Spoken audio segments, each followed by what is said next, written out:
This is the Cafe con Podcast. All right. What up, everybody? Hey, everybody. Thanks for tuning in. Thanks. You already know, guys, we appreciate you. We love you. Thank you for listening. Thank you for supporting, for subscribing. Please subscribe, share, let everybody know. If you guys have anything you want to let us know. Don't be scared. All right. And as you know, I am Isaac Gonzalez Rossi. And I am George Michael Naranjo. And this is the Cafe con Podcast. That's what I'm talking about, baby. That's what I'm talking about. Also, before we get into, God bless you, before we get into who we interviewed today, which was incredible, I kind of want to talk, since this is Cafe con Podcast, I want to talk about which cafe I'm drinking on this podcast, which I've been drinking Reverent coffee. They're based out of Oakhurst, California, and the blend that I'm drinking is the blend from Mexico. It's a light roast. It has me zooming, and I only had 1 cup of coffee today. It is amazing. Highly recommend if you're looking for high quality beans, high quality coffee. Reverent coffee out of Oakhurst, California. I am not sponsored to say that. I just love their coffee. So shout out Reverent. I just think that's something we should do from now on too, is kind of talk about the coffee that we're drinking at the beginning. Mm-hmm. But let's go into who we had the pleasure of talking to for this episode. You said you were going to say something about it. What were you going to say? No, you go ahead. And then we had the pleasure of interviewing the creators of Flix, which is a platform for indie filmmakers, for people, not just indie filmmakers, student filmmakers, pretty much anybody that's wanting to get their film on a platform in order to elevate their careers to the next level. So in order to have producers, representation, pretty much anybody that can view, their product and move it forward, right? I read something that they were like, you're looking to be the next Greta Gerwig, next Christopher Nolan, but you don't know how to get there and promote your film, because these people put so much soul and effort, filmmakers, into their films, and then they run it through a festival circuit. You can't release it anywhere, and then you just release it on YouTube, and it just kind of enters the void. This is a very specific platform for people to look at it and to find the next Greta Gerwig, to find the next Christopher Nolan. It almost streamlines it. It's a bridge. It really is a bridge, is what I came to see. And I think it actually has a lot of potential. But what we interviewed, well, I don't want to say we interviewed, we talked to, because we're not interviewers. We just kicked it and had coffee with the 3 creators of Flix, Ralph, Edouard, and Ahmad. And they were great dudes, way beyond their years, solid. The thing that I got from it, man, was just, God bless them. They are literally coming at this from such an impressive perspective with work ethic, considering their collaboration together. They work really well together. It was impressive. They're gonna win. Yeah, whatever that is, whatever that definition is for them. But I can feel it. What did you take from it? What were you going to say that you got from it? Well, sorry for that loud crackle. That was my dog. That was the symbol. She tries to make an appearance. that was the symbol, bro. She likes playing drums. Yeah. So then that was my Yeti. So she hit it. But what I wanted to say was, what you wanted me to say earlier was, though, that it was a cool little shift in our everyday episodes that we drop, where it's usually like friends and family, obviously people in the industry for the most part. But it was cool to meet some guys that it was about their baby, their business, right? So, but we also got to bring out a little bit of their personal side as well, of like how they got together, where this all started from. And like I said at the end of the episode to them, it was very refreshing to hear, 3 young guys like this that are very, very passionate and serious about this endeavor that they're carrying on with. But they're still, they're still young guys. They know that. They understand that they're young and that they're vibrant, but that, they have a vision, and it's going to take time. And I think they know the value that they can bring to this industry. And like I said, very refreshing to speak to a group of guys that have a good head on their shoulders, still young guys, but they know that if they put in the time and the effort, and it's something that makes perfect sense, especially me coming from someone that needs distribution for music, and I use a service that's very similar to what they offer to the little guys. It's something that it's going to fill a void slowly but surely. So it was kudos to them, man. Like, great guys. Their parents should be proud. 100. And the other thing that was really cool was that they all come at it from different perspectives, right? Ralph and Ahmed are the artistic, I guess, side, if you want to say. They're the filmmakers, the writers, the directors, and Edward was the finance, the business mind behind it. So it was really cool getting to see that separate perspective included in the artistic venture that they're going at. And I just to piggyback off what you were saying, one thing, again, all these conversations that we have, a lot of them are, I can't help but just see the reflection of my life in these conversations that we're having. And bro, they were just inspiring in terms of even just connecting it to what we do here. You know what I'm saying? We started this thing and we've had the blessing and joy to talk to people that are doing things, and this little thing has sort of transformed over time, and it felt like it with this episode. I agree as well, to a point where you start to kind of get more inspiration from all these people that are coming at it, and with us as well. We know that we said to each other, this is the long run, bro. This is something that we're going to do for a while. This is not just a hit it and quit it. You know, this is something that we understand it's going to take time, and regardless of the taking time, it is what it's going to be. And we've never tried to hold it back. So that was cool. And we had 3 people on too. So it was really cool trying to navigate Very new. how to talk to those 3 people. But we'll say less. We're very inspired by them. It's invigorating. We're very invigorating. Very fortunate to get to talk to them. So like I said at the beginning, you guys, we appreciate you. We love you. Thank you for listening. Please, tell people to reach out if they want to hear more about us. We're available on the socials. Y'all want to drink some coffee with us? Let us know. Come drink some coffee with us. Don't be afraid to reach out, guys. If you want us to get you on one of the episodes. Absolutely you don't not. Have to be, you don't have to be in the arts. You don't have to be doing what we're doing. If you just want to kick back with a cup of coffee with your boys and chat it up, that's what we're here for. We love you. We love you all. We hope ultimate blessings for all of you. And we thank you. And in case you forget, this is the Cafe Con Podcast. Yeah. A student or independent filmmaker makes a quality film that they dedicate months or even years of their lives to. And it goes through a film festival run and wins a few awards. But it doesn't get picked up for distribution. What should the filmmaker do with their film? Should they just do what the industry says, and that is to move on to the next one? Well, yes and no. Because sometimes moving on to the next one doesn't always have to mean the end of the first one. Here at Rise Flix, we focus entirely on student and independent filmmakers and their films. And why do we care? Because we are them. This is why I, along with my team here at Rise Flix, have strived to create this streaming platform. And we invite all students and independent filmmakers to use our platform so that they can showcase their talent as filmmakers, and so we can showcase the future of national and international cinema. Perfect. Wow, we got a full house today. Yo, this is fire. It's pretty fucking cool, Happy dude. Veterans Day, everybody. Happy Veterans Day. Salute. And let's kick it off with the cheers for the cafecitos out there. Cheers, salud a la felicidad. Bendiciones. I've been waiting to finish my coffee for this. I only drank half my coffee. I was waiting.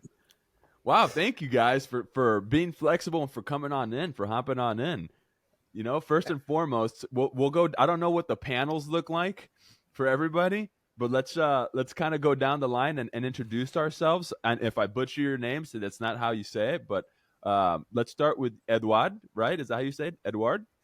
Yeah, Edward? sure. Like the Edward? Spanish way, I love it too. Edward, yeah. Yeah, no, But go absolutely. ahead. I mean, Um, as far as introducing yourself, just tell us a little bit about yourself, brother. What's going on? yeah, sure. So, my name is Edouard, and I'm a student, third year in University of Toronto. I actually have a quite different background compared to most of the guests. I'm studying in finance, and I came together with Ralph through high school, and we're now working on Rice Flix, which I'm sure we'll get into more details about. But yeah, that's a brief overview. I like bring outside perspectives to the entertainment industry, really like seeing how things are done differently, and yeah, I'm so super happy to be here. Thanks for having us, and it's a pleasure. And where in the world are you right now? Yeah, so right now I'm in Geneva, Switzerland, the place where we all met, where Riceflix came together, I guess. Yeah, but I study in Toronto, as I said. Yeah. So it was a. Would you say it was a Geneva Convention of sorts? All right, sorry. I don't know. Sorry. I know. That's a completely. That I just had to make the dumbest dad We're a joke bit possible. too. Well, yeah, we're slightly for profit, so maybe. Yeah. Yeah, that's good for you, as you should be. Finance, coming from the finance guy, I love hearing that. Okay, so Ralph, my man, go ahead. You're up next. Hello, hello. Yeah, so I'm Ralph. I'm also a third year student, but I'm more in the arts. So I'm studying filmmaking, writing, directing at Sarah Lawrence College in New York. That's where I'm based. That's where I currently am. And yeah, so I'm also an actor. I mean, we both got connected with Jerry, so there's a lot of mutuals here. And yeah, like he mentioned, like Edward mentioned, we're all kind of based in Switzerland of sorts, where I spent most of my life, where I grew up, high school, everything. But I was born in Virginia, so there's something. There's an Virginia. fact. And yeah, excited to be here. Ralph, Right where in on. Virginia were you born? Sorry? Where in Virginia were you born? Oh, I was born in Woodbridge. Okay. Why? I Are you had a familiar teammate- with? Are you familiar with I had a Virginia, teammate George? from Richmond, Virginia. That's why. Oh, what? close, right? Richmond, beautiful. Okay, now, not last but not least, the third leg. Ahmad, am I saying that correctly? Yes, that's correct. Hello, Go hello. ahead. So my name is Ahmad. I'm from Oman. I met Ralph and Edward in high school. We all went to high school together in Geneva, and I study communications and media in Pech, Hungary. That's where currently I'm in, and I'm a full-time filmmaker as well. This is I also own my own production company. Nice. This is awesome. And you're in We're Hungary, you international said? with it right now. Yeah, you're in Yes. Hungary right now. Wow, what time is it over there? It's 8 p.m. actually. Wow. And what about Yeah. Edward? What time is it where you 8 are? p.m. as well. Wow, this is wild. We are so international right now. I feel like Pitbull. This is great. Yeah. All It's right. tough on the coffee though. I can't lie. Yeah, if you You have to. about- Coffee at all times, baby. Yeah. George, go ahead, George. Now introduce yourself. Who are you? Guys, my name is George. Obviously, the co-host with Isaac on this podcast that we have. I'm also in the arts. I studied music history, composition, sound engineering. That's what I do most of is sound engineering and DJing. And yeah, I'm based in Miami, born in Chicago. Family's from Colombia. I've known Isaac since I was like 5 years old. We grew up together, like literally 10 minutes from each other, and we went to the same school. So that's pretty much who I am. How are you doing, brother? How are you doing, George? Doing good, man. Just got a haircut. Just eating some cornbread with some coffee. Can't ask for more. That sounds like a pretty good Friday. Today's Friday, right? Yeah, it sounds like a good Friday to me. And just so I can just kind of encapsulate it all, I am Isaac. As you can see, our names are all there. I'm co-host, creator of Cafecito podcast. This all came about because Ralph, as I think we were saying when we were on the air already, I'm not sure, we share the same manager. So Gerald J. Silverheart, got to give him a little shout out because he probably will listen to it. At least the first 5 minutes of this episode he will listen to. So we should mention his name right at the beginning. Was he the one that invited us to that concert one time? No, that was somebody Okay. completely different. That was that was your this acting coach. That was your voiceover. acting That was the coach. casting director for Oh, voiceover. okay. Ned Lott. Great guy. Another great guy. Shout out Ned Lott. All right. So we are like all over the place, all over the world right now. Now, we obviously want to get to Rise Flix, which is your guys' baby, and we'll get there. That's going to be the crux of this whole situation. But I kind of want to start where you guys met, because that is fascinating to me. You guys met in Geneva. So I'm going to toss it to Ralph. So you were born in Virginia, and then you moved to Switzerland because of what? Why did you move to Switzerland, if you don't mind me asking? Yeah, of course. My mom's work primarily. I mean, my sister was born in France because my mom, and my dad were living there, and that's where that happened. Then they came to the U.S. My mom worked at the IMF, and that's where I was born. And then suddenly she got a job at World Trade Organization in Switzerland, so we moved there, and that's how I ended up in Switzerland. I only lived 3 years in Virginia, so I really don't remember much about it, but that's how I landed in Europe. I heard that accent. I was like, that's not from Virginia. Yeah, yeah. I'm like, that ain't from the South. I don't hear any South in that, even though Virginia doesn't really have accents like that. But that don't sound like you're from Virginia. Time. Okay, so you moved to Switzerland. Well, you said your sister was born in France. Older sister or younger sister? Older. Okay, and then your mom got the job at the IMF, which I just looked up, by the way, the International Monetary Fund, which I did not. Is that right? Was that what it is? Yeah, that is it. Okay, because I had no idea what that was. I literally just looked it up, which is fascinating also. And then you go to Switzerland, and how old were you when you got there? I was 4. Wow. Okay, so you really grew up there. Yeah. Right. That is awesome. So then you guys all met when you were what age? 15, 15, 14. Edward and I earlier though. Ahmed and I only got kind of in the same circles around 15 when we made our first short film. But Edward and I, we've known each other since like third grade, fourth grade.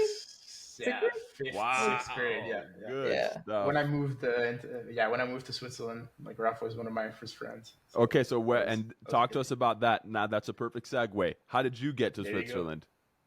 So mine is a long journey.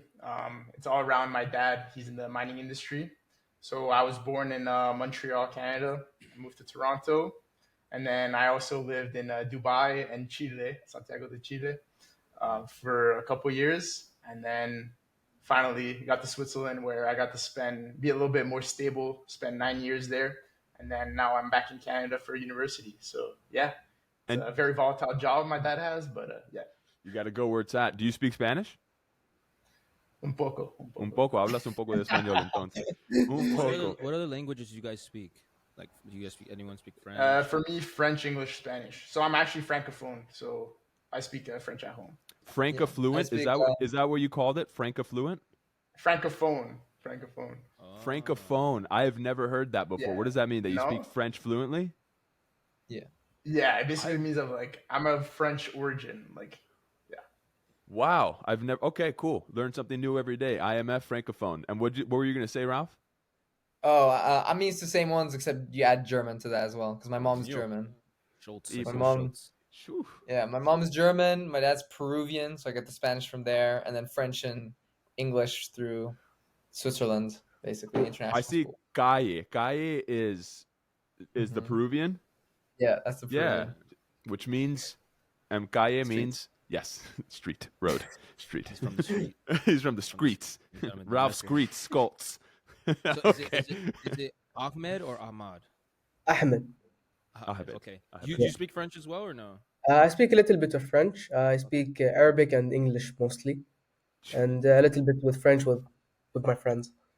So I actually went to France with one of our best friends, and I learned French for like 3 months, but I kind of forgot a lot of it. So yeah, but that was for a girl. You learned it for a girl. Oh No, I'm just kidding. I'm just kidding. No, I actually went to Paris on a trip. So like 3 months before, I was studying French on the Babbel app. I learned a lot, but I forgot a lot of it because I stopped. So I definitely want to pick it back up again. I also like your background today, George. Nice. I like that. Season. Yeah. Okay, so Ahmed, tell me, how did you end up in Switzerland? So I used to live in Oman, and then my mom's job, because she works at the Ministry of Foreign Affairs, so she moved to Switzerland, Geneva, to work at the embassy and to be part of the UN. So I moved there when I was 14, And yeah, and then when I was 15, I met Edward and Ralph.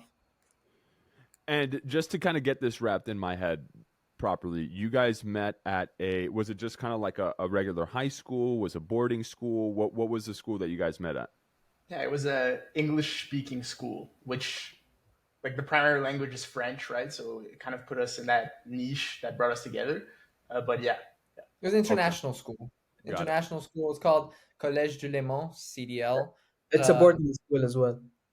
Okay, got it. So yeah, it's an international school, which I'm sure you guys had people from all over the place at that school, especially in Switzerland, which I learned for the first time. We actually have a friend that lives in Switzerland. Michelle lives in Switzerland, George, that we grew up with.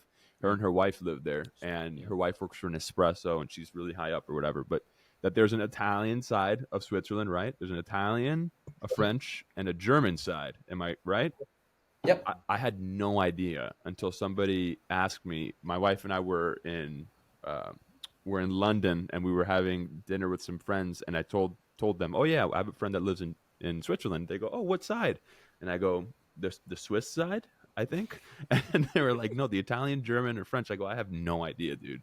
That is way over my head, that whole question. So that's really interesting. All right, so you guys have a very interesting backstory. So then now we're going to get into how you got into the whole art side of all of this. How did that all come about? I know that you said, Ahmed, that you and Ralph had a short film that you guys kind of, that's how you guys came into the same circles and kind of really got close during that. But how did the whole beginning of the artistry sort of happen with you guys? So Ralph came up to me back in grade 11. He was like, I want to create a short film. He had the script ready, and I had the equipment. So we worked on together. We produced a short film called One Bad Dream, and it's on YouTube actually. You guys can watch it.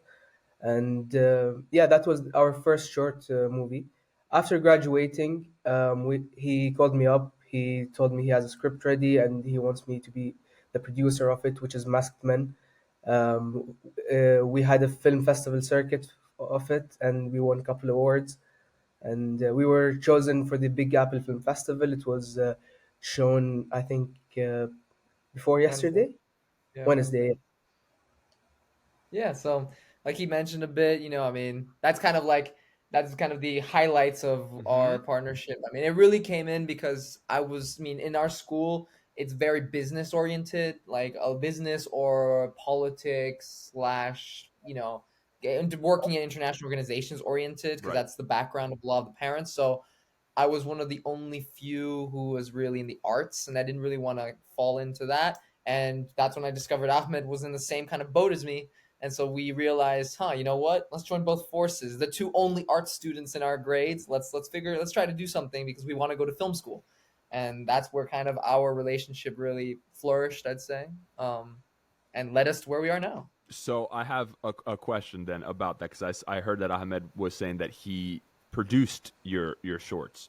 Are you guys what's the direction in which and this, I know that you were saying, Edward, you're on the finance side, but what's the faculties that you guys are going into in terms of filmmaking? Are you looking to be director, writer, producer? What are you guys looking to fulfill, in terms of each role? Like, we'll start with you, Ralph. What are you looking to do in terms, you said you So want to go to since film I've school. since I've been acting for a while, I mean, acting is really kind of my focus a lot of times, but I also want to eventually start directing films. That's really kind of my acting and directing are my two main goals. But of course, no one's going to hand you a script to direct, so you have to learn to write. So that's how I got really into writing. And I really, that's what I'm studying in school as well, to really get the grasp on that. And so the end goal is really acting and directing. And writing on the process as well. Got you. And Ahmed, what about you? For me, I'd say producing, directing, and being a director of photography.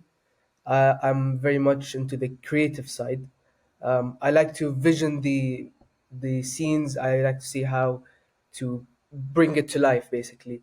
And I'm also an intern at Creative Soul. It's one of the biggest film production companies in the GCC, and I work there as a production intern. So it helps me like direct couple commercials or short films, and sometimes be the DP. Sometimes I'm the editor, so try new stuff out. So 2 questions from that. First off, for me and my dumb brain, what is the GCC? What is that? It's the Gulf countries, which is Oman, UAE, Bahrain, Kuwait, and Saudi. Very good. And then for the people that are listening that don't know what a DP is, how would you describe what a director of photography is?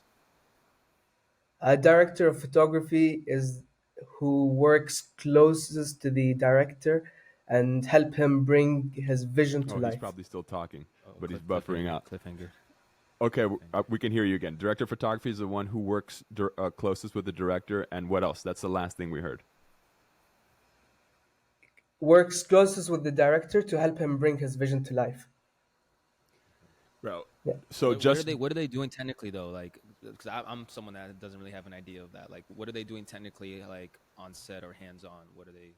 So basically, when you are the director of photography, you're responsible on how the lighting should be, how the camera angle should be, and you decide if sometimes if the shot requires a dolly shot, so you choose which side you want to use, and it depends on what is the scene looks like. What does the scene look like? For example, if you want to show a power moment, you have it on a low hand to show like power and greatness.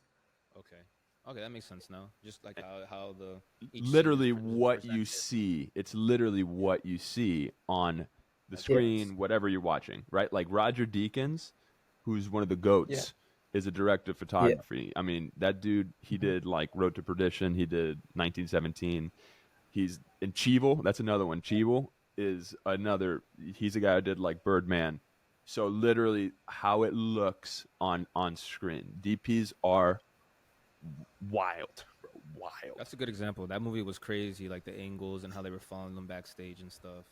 amazing, Birdman? unbelievable movie, That unbelievable makes movie. sense now. Makes a little more sense now. So actually, talking about awesome movies again. See, here comes a bunny trail. What are some pieces of art, film, music, anything that kind of inspired you guys in order to do what you're doing? You know, like, because I know for me, growing up in the 90s, I was Lion King was a big one for me. I love the Lion King. Pretty much all Jim Carrey, Adam Sandler, and then The Dark Knight. When The Dark Knight came out, for me, it was like mind explosions. So just, you know, and you guys can all chime in at whatever point, but what are some of the things that really inspired you to do what you guys are doing today? I guess I'll start. For me, primarily, I'm a huge fan. My favorite genre is psychological thrillers. So I love a lot of like Joaquin Phoenix's work, Hmm. Daniel Day-Lewis's work. The Master, Um, PTA. I'm hearing that you like exact, PTA. Okay. exactly. So I like a lot of these actors who kind of create such complex and characters who like have double sides to them. So that's kind of what the inspiration was, like films like The Lighthouse, for example, is another example. That was kind of one of the inspirations for Masked Men. The Lighthouse, There Will Be Blood, Reservoir Dogs. Reservoir Dogs is also a film that we love. So yeah, those are my inspirations, I'd say. Edward, I know you're in the finance, but do you love movies?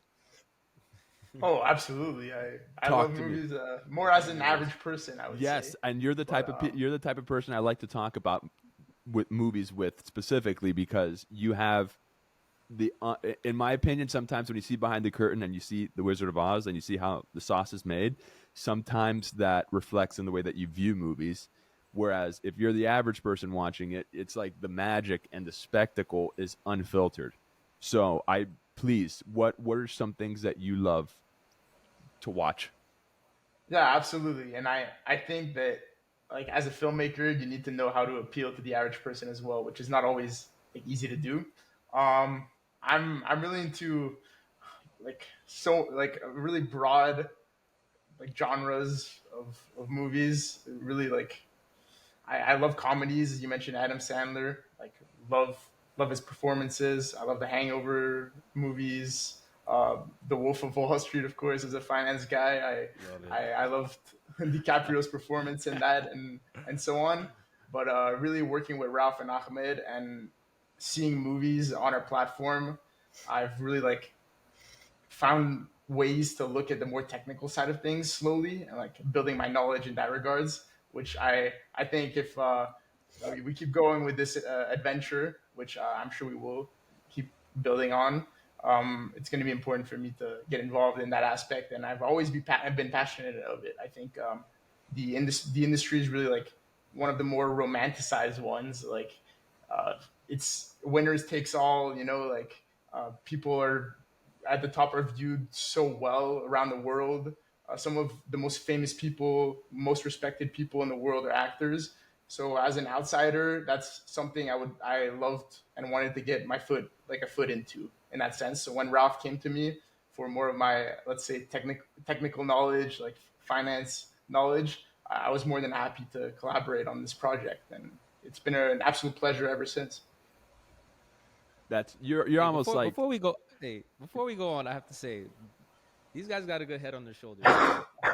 I know I look young. I think we're older than them, but like, are you guys like, you know what I'm saying? Like, they're younger. They look like they got a good head on their shoulders. You guys seem like you know what direction you're headed towards. Because when I was your age, I don't know what I wanted to do, to be honest. I always knew, but I didn't know I could make it into a living. But it seems like you guys are on the right path. So I just wanted to chime in on that. kudos. Double down on that. I agree.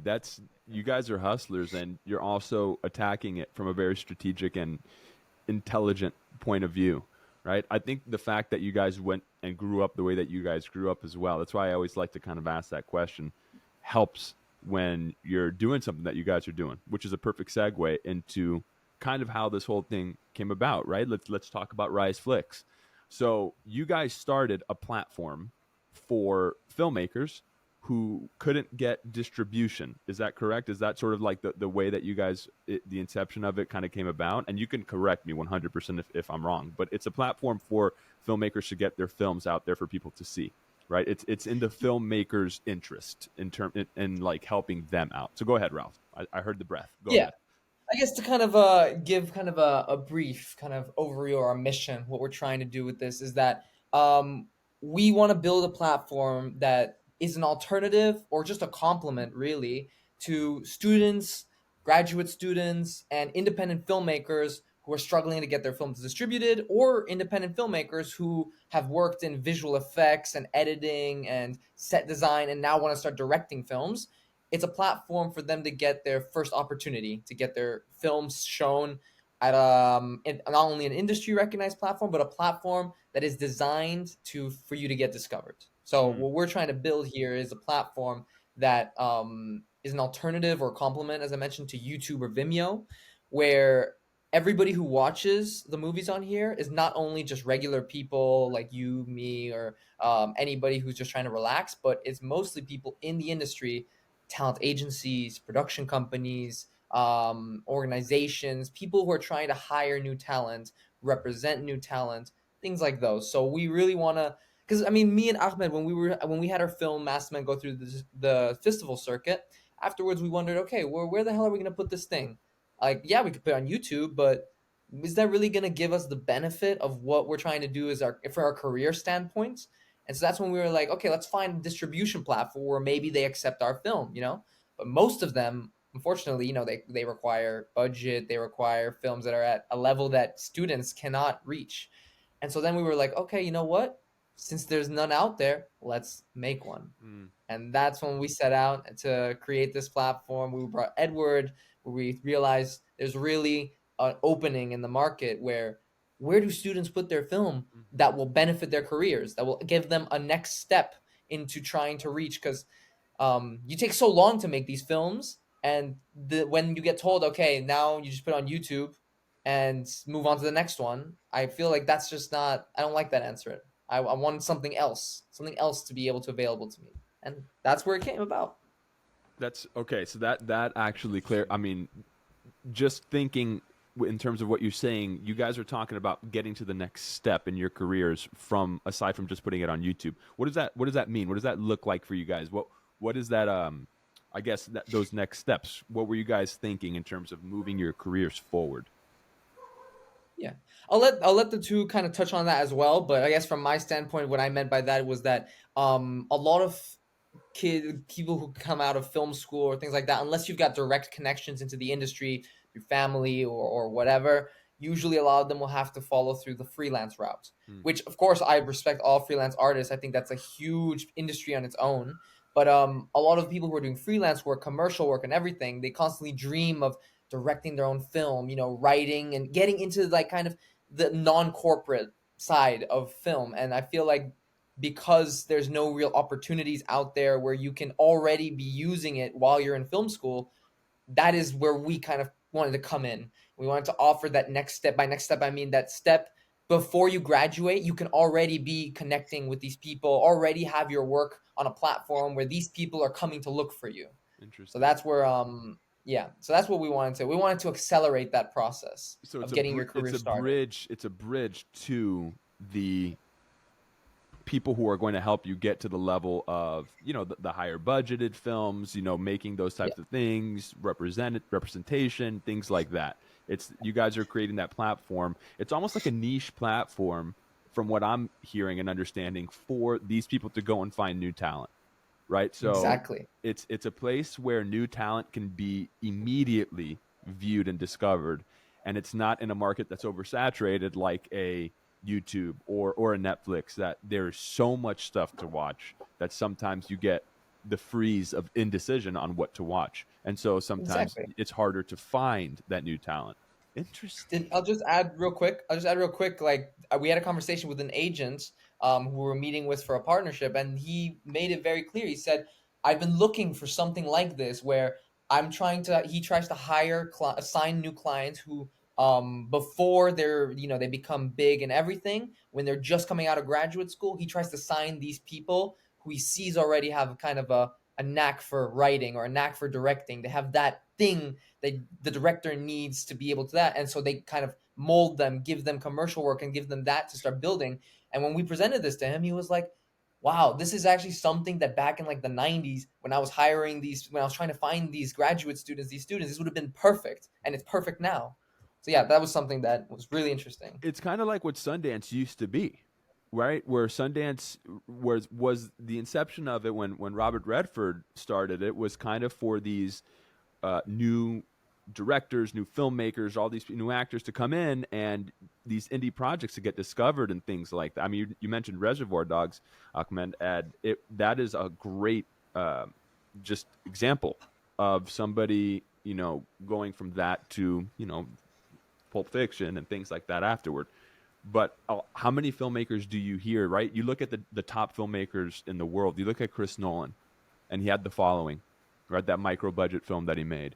But you look at it when you're starting as a filmmaker, and you're like, how do I get my small film, like you were talking about, that I've poured my soul into, to get to the next step so I can eventually become the next, or become who you are, but become that next level. So, I mean, that's fascinating what you just said. Let's go to Ahmed. What was your intention in terms of hopping on board or co-creating and just really this whole thing? What's your intention behind Rice Flix? What do you want to get from this? So, as I said before, like I own my own production company, so I was thinking of creating an app. This was before Ralph reached out to me. I was thinking of creating an app where I can show my films and just exclusive to people who want to watch my films. And then, but because I didn't have that many films, I started doing a bit of commercials and stuff. During my time filming those commercials, Ralph reached out to me. I have this idea of creating this app. So I immediately realized we both have the same idea in a different way. So why not merge both ideas together and create something amazing? And I joined him. I'm curious on that. Like, was it because I know when Isaac makes films, he has like a group of people, like with babysitters and things like TV babysitters. Was it called Isaac? Yeah, TV babysitter. Did you guys have any support from any other people, or was it just solely you two working on this? Well, Initially when I kind of set out to create this, I came to Ahmed and Edward around the same time, and told them both, like, am I crazy? Is this something that, like, because I wanted to see it both from a, filmmaking standpoint. Obviously I knew Ahmed was going to be down completely because we're both hustlers, so we both know that this is something that can be made. But I wanted to see from Edward's standpoint, like, why has no one else done this? How is this not something that exists for students? Like, whether, like, I know colleges do it for their own community. NYU, USC, they do it for their students. And so I wondered, like, how come there's not an international one that, like, binds all them together? You know what I mean? So, I guess that was where we kind of all three really kind of started talking and seeing what can we do here. So Edward, I'm gonna hop to you on this. How, when Ralph went to you and he goes, "Why haven't these other communities done this?" And I don't know if you have the answer or not, but what was your response? Like, what were those findings? What made you be like, "Oh, XYZ"? How did that go? Yeah. So Ralph knows I'm a very honest person. So I would tell him straight away, like, oh, this idea like sucks. It won't be profitable ever. There's no way of pursuing this. But it was actually like quite mind blowing the way, like, once I looked into it, he was completely right. Like, there was no alternative, almost no competitors, direct competitors in the space. And I approached it from a really like business oriented standpoint and financial standpoint. And I was honestly quite shocked of how free the space was to an extent. And then everything for me changed even more, and I was even more convinced once we got onto calls with different filmmakers. And every single time, they all, like, it's almost like we flip a switch inside their brains, and they're like, wow, this is unbelievable, like, we all need this. But now the difficulties came in of like different strategies to market it, to create the actual platform, which was very, very difficult, but we got to it in the end. And no, and I always had like great respect for Ralph.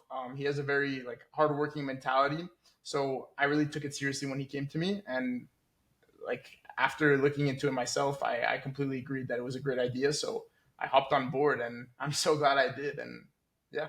That I want to get to the creating the platform in a second, because I'm fascinated by how anybody makes an app, period, because that's not me. We have a buddy of ours who is super huge in the tech space, and he's a G and he knows all that stuff, but I don't know all that stuff. So talking about the business viability, the financial viability, what made you see that the space was open, and what made it seem like I guess a couple of the questions that I want to get to, and you don't have to necessarily, give out the secrets or whatever, but is this a subscription based model? Is that what you guys are basing this off of? How do you get access to Rise Flix, right? Where's the financial viability in terms of the business side of it? Yeah. So, okay, first of all, right now, I'll be completely transparent. We're not extremely profitable. We're in the growth stage, getting the work out there. So I maybe I made it sound like I found like a secret like money printing recipe. Dude, that's not everybody's the case. Got to start somewhere. You got to start somewhere. Yeah, we understand. And I think in terms of strategy, we're really at the point of reinvestments and just finding volume. Volume, because we really are banking on our product, which we think is very good and we put a lot of care into. But now we just need the volume, the opportunities. And I think a lot of people in the film industry in general are in that situation in different ways. But we're really pushing hard on our product. And to answer your question about how I could see this was financially viable, I did an industry analysis, like they show us in business school. So that was useful for once. And I looked at the competition space, and our business model, I won't go too much into details of it, but it's kind of flipped. So the people that subscribe to us are the filmmakers themselves instead of the viewers. Okay. So the viewing is free, which helps people get exposure, the volume of exposure, but the actual filmmakers are the ones putting it up there, and we don't require any exclusive rights, which is huge because that's what so many platforms do. I guess you can say wrong, which is like a make or break. Like it's a make or break for the filmmakers to have exclusivity of the rights of the film just gone like this. We're more of an add-on to that in that sense. So that's our competitive advantage. Yeah, that makes what first off, the flipping of the model is something that I haven't heard of before. So that's really intriguing to me. And in terms of the exclusive rights, I mean, you talk to people who have films on Netflix that kind of just get lost in the sauce because Netflix owns it, right? And then it just kind of goes just unknown. So the fact that you guys don't hold exclusive rights and you give the creator their right to their own thing and I'm guessing you guys mean that they can go and put it somewhere else, right? If they want to, they can take their film, and if somebody offers them something, they have the right to go ahead and take that and put it on another platform if they'd like. That is beautiful. You guys are really doing something in the creator's interest, in the artist's interest, which is that I think that's going to go very well with the creative industry. Because I was just one other thing when you guys were talking about, like Ahmed was talking about, that he did some commercial projects. I've done a few narrative short films, really short films out here with friends that are just kind of passion projects. And more often than not, I would say 9 times out of 10, after we're done, even the people who were the gaffers, who were lighting, who were the grips, who are also directors and filmmakers, I'm in Los Angeles, they always say, man, this was so nice. And they're getting paid peanuts. We're not making money. None of us are making money off it, right? But we're putting our personal investment into it, our soul currency into it. And they go, this was so nice because I have to do those commercial projects to earn a living. I have to live. But this filled my soul. They're like, I want to do more of this. So the fact that you guys have something where people can put their stuff on at a very low price, if I'm not mistaken, right? The subscription is very low. It's a cup of coffee. You just don't drink don't drink Starbucks. Literally. Just don't drink Starbucks one time. There was what's his name? There was someone who made a funny comment. Was like, people spend more on Starbucks in 2 years than they would on ours in 1 year. So just it's all good. Just refrain from the cap. Make your coffee at home. It's so much, and listen to Café Con podcast while you're drinking it. It's so much Edouard, easier. you brought up an interesting point where you were saying that the users are the filmmakers. Do you have to be a filmmaker to have like an account with you guys? Well, to have an account to view, no. Okay. But the way we work is an individual will submit their film, and we are trying to maintain a certain level of quality on the platform because of the very nature of it, that it's a recruitment place. So we do the initial screening, and then we let the professionals pick and choose after that initial screening who they think has that talent to go further. So yeah, it's in the film festival style in the sense that it goes to our curation team, and then they evaluate it and they either accept it or not. And then after, we have a couple plans, mostly on the streaming side, but also on the marketing side, where we can kind of be an add-on to the different filmmakers. Okay. Interesting. So I want to know, how long have you guys been in the process of making this, first and foremost? How long has it been since you guys came up with the idea to where you are now? I'd say it's been I came to them for early in the spring, and then in June or end of May is when we started materializing it. But since all of us three kind of were so motivated by it, it was kind of one of those, we spent all summer pretty much preparing the logo. We got on interviews for 2 weeks straight. We had every day meetings with hosting providers. I think we met with over 30 to 40 hosting providers within 2 or 3 weeks. We really just went all out, and we did basically what other people would do usually in 6 months to set up a business. We did that in pretty much 3 months. What's a hosting provider? What is that? So hosting providers. So because obviously we're students, so at the end of the day we're also now in the tech, really big in the tech industry. So we wanted to find, instead of having to find how you have a tech genius or a tech friend, instead of having to find someone who we had to rely on and plus they have their own things going on. We wanted to find a company out there that kind of does this, builds a platform for you. You design it, but they are the one who kind of fuel it, manage the storage, the bandwidth, and all of these Got technical terms of how streaming works. it. Got it. And for that, we met with about, like I said, 30 to 40. Wow. There was one that stood out, and that's the one that we partnered with, and they power it. What is it called again? Revid. Revid is the name of the company. We'll shout them out right now. Yeah, Reverent, Really good shout out. company, really nice people, always there, always available. I remember we had a bug going on, and it was like, I checked the time of they're based in India, and I checked the time, and I was like, oh, they're not gonna be awake. It's 4 a.m. They don't have 24/7 service. I messaged them, and they messaged me 5 minutes later and said, we're on it. It'll be fixed in 2 minutes. Wow. They're so good. Oh my God, that's incredible. REVID as in Daniel, or T? D. Two D's at the end. Yeah. Oh, 2 Ds. Revid. Wow. That's something else that I had no idea about. You don't think about this as a And- consumer. Yeah, and also I'd add on, we really explored building it from scratch, but it costs over $40,000 to create just a streaming platform from scratch, from nothing, in terms of programming every single piece of it. So the way we did it was we took an pre-built one, in a sense, that is then hosted on a provider, and it's the front end is very like easy to navigate. So they programmed everything into it where we have to click on a submit button instead of like having to program like the submission itself.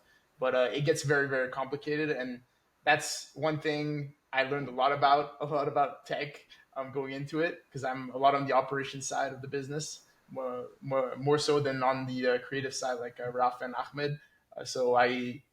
For me, it was really like a great learning curve in terms of the technical terms. I think even Raf is pretty good in terms of data storage terms.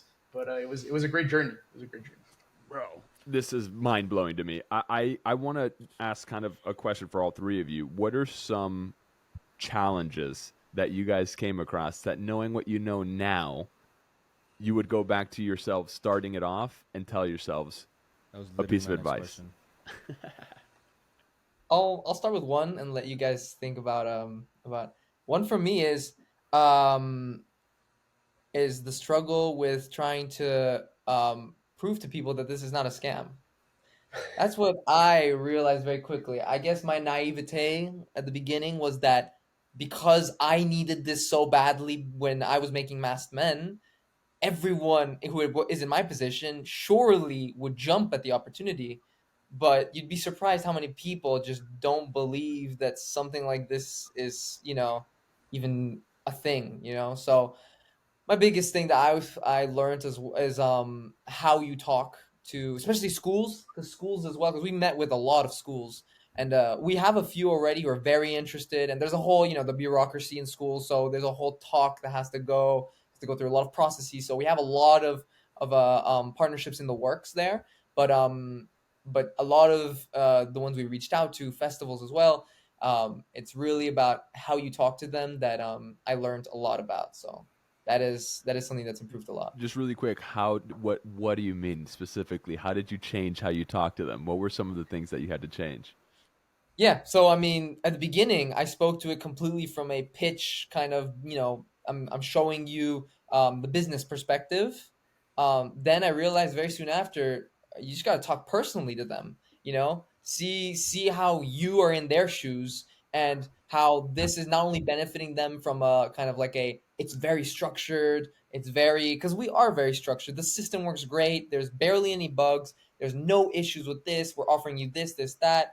But that's not what they want to hear. They also want to hear how you as a person are gonna, how does this, if you were in their shoes, why would you jump at this? And that's something that I learned from connection, the emotional Exactly. connection. At that time, do you guys bring out I'm the person that went through this whole process of trying to figure out how to get distribution. I couldn't, so I said, you know what, F it, I'm gonna do it myself. Do you think that translated more to them in a sense then? Yeah, definitely. That is something that really that's kind of been the game changer from my side, I'd say. That is, I mean, in any terms, because in a way, it is a way of sales, right? It's a version of sales that you're going into. And I for my day job, I'm in sales. So one of the things that I always have found from the people that are on the top, you know, they're always hitting the top sales numbers are, you got to figure out why, if you were the one that was the consumer of it, why would you benefit from it, right? Emotionally, put yourself in their shoes, like you said. How can you're always helping somebody with something else. I also heard Mark Cuban talk about that. Mark Cuban was talking about, it's never I'm selling you something. It's that I'm helping you with something. You need B, but you don't have A. So I'm going to give you A in order to get to B, right? It's like in Wolf of Wall Street, bro. Write your name down on that paper for me. Oh, I don't have a pen. Boom, sold. That's literally how you sell pens to people. Supply and demand. Yeah. Okay. So, sorry. I do have a question though, since that was my next question, Isaac, about like what challenges they ran into. The reason why that was gonna be my question was, I mean, you guys just started like recently. Put your mic closer to your face. Put your mic closer to your face. You hear me now? Yeah. I mean, you guys started this thing recently. It sounds like pretty recent, right? I mean, if I would have guessed, I thought you guys are already like 2 to 5 years into this, because it seems like you just guys have the mindset and you understand like the potential of this thing, and you guys are moving pretty swiftly with it in such little time. So to flip the coin on the last question we had, what things have you guys noticed between you three that have allowed you to move so swiftly and like, it sounds like you guys have already gotten a lot done, like in your minds, and then bring it to life in such little time. What do you think has helped with that between the three of you, like relationship wise or anything like that? I think, yeah. I mean, I could say that because we all went to high school together and we worked on projects. Edward was part of Masked Men as well, so he kind of helped us in some way. And yeah, I'd say because when we started this, we used to hop on calls every day, working on the logo, working on how are we gonna put on the slogan, for example, and how are we gonna operate, what are we gonna offer, and basically every day meeting up and brainstorming. Edward?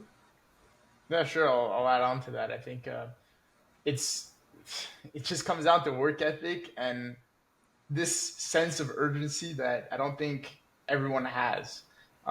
Being in business, I really learned one key thing in life: when you have an opportunity, have something that works, you need to move as quickly as possible in order to achieve it, because opportunities come around in very few, and you really have to do whatever you can to grab it. So I think that's what me and Ralph and Ahmed really are thinking constantly. So we're gonna do our best to capitalize on what's in front of us. And also, we could, like, this is a bit off topic, but because of the strike that was currently going on, there was a lot of talk of opportunity and how the landscape of the industry might be a little bit challenged, which it hasn't been for so long. So yeah. That's a good point. Strike's and over, right? It just finished recently, right? Yeah. It just finished yesterday. Tentative Crazy, agreement. 'cause you thought it was gonna carry on till next year, right, Isaac? Well, we were talking about like 2 weeks ago. No, I just pretty much said that the year is shot, which it is. The year's, I mean, nothing's really happens at the end of the year anyways, in terms of the big stuff. You know, nothing's really going on right now. But I did think that the strike was probably going to last until the end of the year, just because, again, nothing is shooting right now. So I was like, why would they settle right now? But I was wrong. And I'm happy that I was wrong. This is a time in my life where I'm very happy that I was wrong, right? So they reached a tentative agreement. They have to go and discuss, you know, XYZ. Then they have to send it to all the members to ratify it. So that could take like another week. They're expediting everything though, because a lot of these things, you know, a lot of procedurals. I forget who are we talking to about this. I was talking to somebody in the industry, and they were saying that a lot of procedurals want to shoot so that they can kind of write off a lot of their taxes.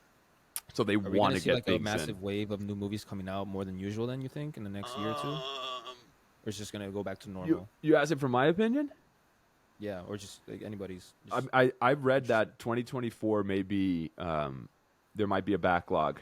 A lot of things are going to get not. It's not going to be. You're going to feel the ramifications of it next year, is what I was reading. Yeah. So there's going to be a backlog of a lot of things that you're already seeing it with the giant things like Marvel. Marvel's pushed so much of their slate to 2025. They've had to, I mean, they regularly move their stuff, but a lot of their stuff has moved. I mean, what do you guys, how did that strike? Oh, wait. Before I go to that, when Ahmed said that Edward was involved in Masked Men, Ralph, you giggled. Why did you giggle? Because a lot of that production of Masked Men, it was during the summer. Two of my friends who are also in film school with me, they flew from New York to stay with me to shoot with me, and we needed some extra hands last minute. And we reached out to some friends who have no idea about anything of at the time, knew nothing about the industry. This was like over a year ago now. 2 years ago. And yeah, 2 years ago. And so we basically reached out to Edward to help with boom, to holding the boom. And so we have hilarious footage of this guy trying to figure out how to wrap the cord around the boom. It's on your resume now, though, bro. Own it. You got it. You're experienced at it. Yeah, they made me do some crazy stuff like moving backwards. Like it was so action packed. Nah, in reality, I didn't do much, but I did the best I could. Hey, man, boom is a very important thing. Were you ever in frame? Were you ever like, boom's in frame, got to move the boom out? How tired were your shoulders? So. Were your shoulders tired after you were done? Yeah, they were tired.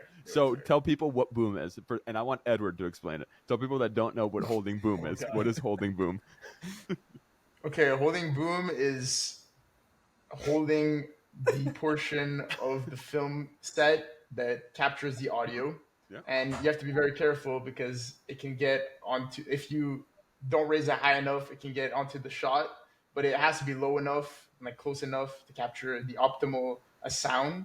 And you have this like spinning wheel thing for sound, and you have to make sure it stays between 3 and 5.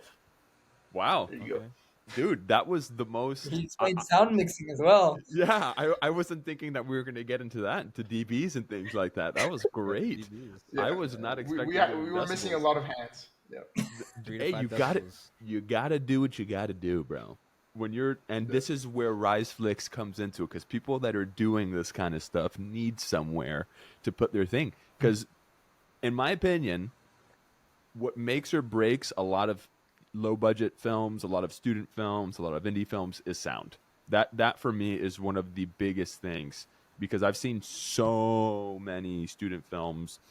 I've been to I've seen a lot of festivals. There was this festival that I used to watch all the time when I was in college. What was it called, Isaac?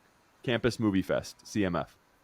And a lot of their stuff sometimes had horrible audio, horrible. And you know, what's the famous saying on set? Oh, we'll fix it in post. We'll fix it in post. You can't really fix a lot of that stuff in post, you know? So, and the good ones that I've seen have had great audio. So shout out to the boom ops. Shout out to the people that are there for the audio. Okay, Ahmed, tell me about what are some of the, and we're getting close to, I guess, 9 p.m. where a couple of you are, and 2 p.m. where you are, Ralph. So we'll start to kind of, you know, I know that we don't want to hold you guys up on your Friday. We'll start to wrap this up shortly, but I'm really curious to hear what kind of challenges you faced. And also, I'm gonna flip the question a little bit for you. What kind of successes did you guys encounter that made this all feel really, you know, made you feel elevated, so to speak, throughout this whole process? When we had meetings with indie filmmakers, they were interested in putting their films on our website. We started getting followed by film festivals, film production companies, entertainment agencies, talent agencies. So, kind of, we got the right audience. We targeted the right people in terms of followers and people who discovered Rice Flix. I'd say this is one of the biggest achievements we've achieved till now in Rice Flix, but I'm 100% sure that we're gonna achieve much more in the next 1 month and above. You guys are already on the biggest coffee podcast in the world, so you achieved that. No, but how did you guys? I guess something that I always love talking about as well with artists and just anybody in general, because I kind of believe that everyone's an artist in their own way. How did you guys mentally what did you employ when you ran into challenges? What are some of the things that you did in order to kind of come together to push through when you found times of hardship? What were some of the things that you guys did? I think I'll jump in with that. I mean, yeah, we ran in through some. There were times where we went on like we had like 3 meetings that we were very positive about, and when we met, it was completely the opposite. And so those were times when, for a good amount of time, we also weren't getting submissions during that period, which was very odd. It felt like a bug in the system almost. And then during these times is when we were kind of everything was slowing down and costs were coming up, so we were kind of in that kind of limbo state where it's like, what's going on, why is nothing happening, where are our responses and things like those. And I guess we realized how we stuck together really. I mean, I don't know, Edward, maybe you can explain on it, but is really realizing that this is a slow process and this is not going to happen quick. We're students at the end of the day. I mean, that's not an excuse for why we can't achieve it, but it's also an understanding of we need to do we need to go the extra mile that maybe other people who have, certain certificates or whatever would not have to do. And so I think it's understanding just that we're on the back seat and we need to get into the front seat. How are we going to do that? Urgency and consistency. And I think these are things that kept us together during these times. And friendship. And you guys have friendship. It's heart. That's the heart of everything. It is, dude. Listen, that's important. That's the whole reason why George and I even started this thing, right? We, like he was saying, I've known him since I was 4 years old, and I'm from Miami originally. That's where we grew up. And I live in LA, and all my people, aside from my wife, and I have some really good friends out here, but all the people that I grew up with were on the East Coast, and I wouldn't talk to them as much as I wanted to. George was in my wedding, and this was just a way for us to put our phones down for an hour and just kick it, just talk to each other, have conversation. You don't get to talk to people, the same way that we used to before, just smartphones in general. So we just want to bring on people that we're curious about. I know that we're like at the hour, so we usually this moved very quickly. I have so many more questions. It's mind-boggling how many more questions I have, but I want to be respectful of your guys' times. So we always close out our episodes with 2 questions, right? I do one, and then George will close it out. And this is going to be interesting, George, because we've got 3 people to do it with. So we'll go one at a time. And I'm going to just pose the question, and then we'll do Ahmed, you start, then Edward, and then Ralph. All right? So the first question that I have is, I have this idea of a steel tissue in my mind. I've always had this idea, especially when we were starting this podcast. And what I mean by that is a tissue can satisfy 2 things. It can satisfy wiping away blood and wiping away a tear. I mean, it can do more than that, but that's the thing that I've always had in my mind. So what are things in your lives personally that have made you the most resilient and the most vulnerable? I think because especially pursuing what you guys are doing, that is something that you need, and they kind of go hand in hand, resiliency and vulnerability. Now, feel free you can answer very surface level. You don't have to get super deep, but just what are some of those things that have made you both of those ways? I'd say living alone for a long time, not being around people, and because most of the work is online, so I have to stay home, just work, not see people, and yeah, I'd say that mostly. Yeah, so on my side, for resiliency, it's really like taking a step back and looking around at what everyone's given me in life, and that sense of duty that I need to just keep pushing, and that I feel as though I've been dealt some pretty good cards, so I really want to maximize what I do with them. And then in terms of the tears, that was sadness, was it? Just vulnerability. It's just whatever Okay, vulnerability. hits your Play-Doh inside, the nice little, Yeah, I'd say a lot of it is not being able to control everything. I'll give you an example. During this project, we get onto some meetings, and right away, because we're 20 years old, and although we might be as qualified, know as much, we're perceived in a different way, and that's outside of our control. So all that preparation, it's scary. It's a scary thing to not be taken seriously in that sense. So yeah. That was great answers. I mean, not to copycat or anything, but I'll start with vulnerability. I mean, that's definitely one of them for me at least. Because Rise Flix has been, like you mentioned, it's my baby. It's our baby, and I think that entering meetings and things like those, and already being like I mentioned the back seat, that was definitely something where I felt vulnerable. That's for sure. But you have to overcome it. You have to present yourself, fake it till you make it kind of mentality. Because at the end of the day, it's sales. It's you gotta present yourself in a different way than you actually feel. Then for resiliency, I'd say for me, it would have been as well something like that, because we all come from a background where we weren't the wealthy. We don't come from wealthy families. We don't come from families where you immediately have you can take advantage of the nepotism that exists in our industry. We don't have that kind of privilege, but we do have a privilege of having gone to an international school, being surrounded by all sorts of people from all sorts of communities. It's like being able to identify how you have been dealt great cards, but at the same time, you don't have the ability to just sit around and let an opportunity come. So understanding that and constantly being reminded by that, for me, either through my family or through whatever, through friends, that's constantly been my kind of thing. Like, okay, I've been dealt the perfect cards to turn me into what I'm trying to become. And yeah. Bro, you guys are way beyond your years. I was not like this I'll when I tell was you 20, that much. I for was damn sure. Don't even ask me what I was doing when I was 20. There's a lot of blurry nights in my 20-year-old self. George, close it out, people. So before I ask my last question, I do have one question that it's been like lingering in my mind. How did you guys come up with the name? That was the journey. We went through so many names. What was our first one? We had flix.edu. That was our first one. Yeah. I like that. But And we then wanted to keep it more open ended. So yeah, exactly. And yeah, I think the reason, I'll say from my side, because I was the one who kind of gave them I came to them with, what do you think about this? And I think the thing is, at our school, in our high school, they have kind of like an acronym, or like a slogan kind of. It's RISE.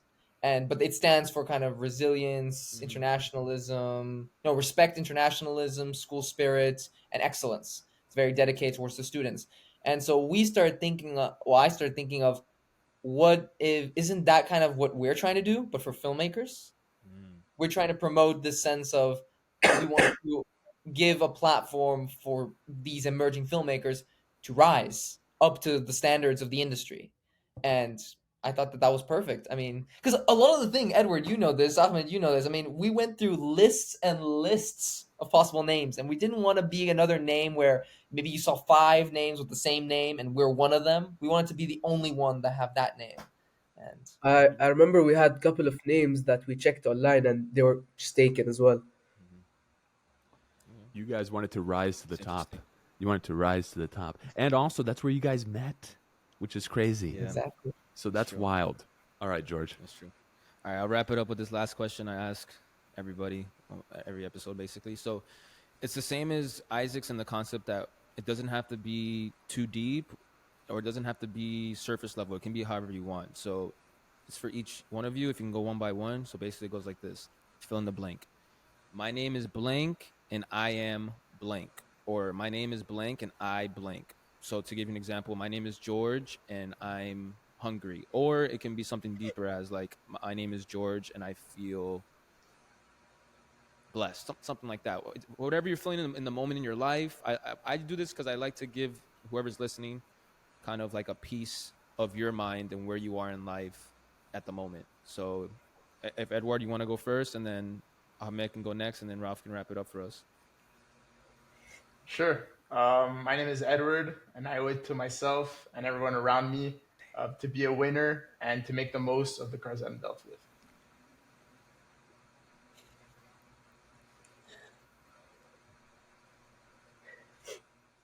So my name is Ahmed, and I want to take Rice Flix together with Ralph, Edward to the top. We rise up, and yeah. Wow. Okay. I'm gonna be a disappointing end, but my name is Ralph, and um, and I'm motivated and determined to bring Rise Flix to every part of the world where we can discover the best new talent. Amen. That's probably like top two that we've had Amen. yet, I would say. Amen. That was amazing. God bless you That was guys, up bro. You guys are killing it. And I just want to tell you right now, with the energy that you guys have, with the motivation, like you've all been saying, urgency is key. You guys also have the blessing of youth, right? The saying, youth is wasted on the young. You guys are not wasting it. Keep going. You know, it's always iterate. You learn, you do something, you succeed, you fail, you iterate, do it again. You guys are killing it. So just keep on doing what you guys are doing. We respect you a lot. We thank you guys for coming on. This was very insightful. We really, really Refreshing. appreciate your time. Yeah. And as we always say at the end, this is your time. You got that camera over there, this camera over here, that camera over there. You guys, whatever you want to plug at this point, whatever you want to promote, the floor is yours. I leave it to you to decide who speaks at what time, or you can speak at the same time, and it can just be like Thanksgiving stuffing. So whatever you guys want, go for it. I think we want to plug Rise Flix, that's for sure. On social media, on Instagram, Rise Flix Official. And then the platform itself is riseflix.com. And we want everyone to kind of, get it out there and share with as many people as possible. This is for the benefit of all student graduates and people in the industry who are trying to get the new route of directing. And Ahmed, do you want to plug in the other socials? Yeah, I'd say check out our TikTok as well. We upload exclusive content on TikTok, which is not on Instagram. And yeah, and soon we're gonna start posting internships for people who wanna join RiseFlix. Whoever wants to join, follow our LinkedIn and stay tuned. And we'll put it all in the description. Riceflix.com. Riceflix.com. Watch some free movies and submit a film if you have one. Thank you. Thank you so much, guys. Yo, Boom, thank you boom. guys. Thanks so much. Yeah, we'll put that in the description. Do you guys have a mobile app, by the way? Do you have a mobile app yet or no? Right now, that's no, we're expensive. Not yet. Okay. In the process. Mobile app is coming. That'll be the next episode we Yeah, do. it's coming. You guys will It's be it coming. when the mobile app comes. All right, guys. Thank you so much. God bless each one of you. I hope you guys have Thank a you for beautiful having us. day. Thank you guys so much. Bye. Thank you. This is the Cafe con Podcast.